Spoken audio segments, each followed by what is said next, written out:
今日我哋要介紹一下即將要推出嘅一個產品，係能夠混合到多種基材，能夠防水、能夠隔熱、能夠保溫，亦都係阻燃嘅一種保溫材料。呢隻納米級威嘅氣凝膠有啲咩功能？首先講一講佢哋嘅變形能力，能夠屈度嘅，屈度代表咩？佢能夠同瓷磚基層同步冷脹熱縮，有助呢個變形唔會開裂，個防水同埋個隔溫仍存在有效嘅工作。跟住嚟，我哋睇下佢個耐磨度幾 mm， 行人各方面外牆絕對冇問題。跟住睇一睇佢哋嘅防水性，個防水性咧係非常之好嘅。我哋咧即將要做嘅測試咧，就係先將兩個紙箱擺喺呢個紅外線燈入邊，產生160度發放出嚟嘅溫度。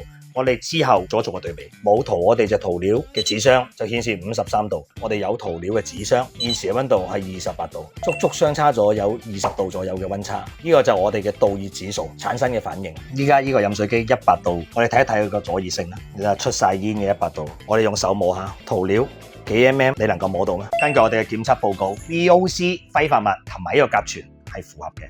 佢個導熱指數係0.052，做咗呢層嘢之後，你每平方米就會慳翻290瓦嘅熱量，最少慳翻2至3成嘅電費。我哋金利中材一直專注於研發同埋品質嘅把控，有需要過嚟揾我。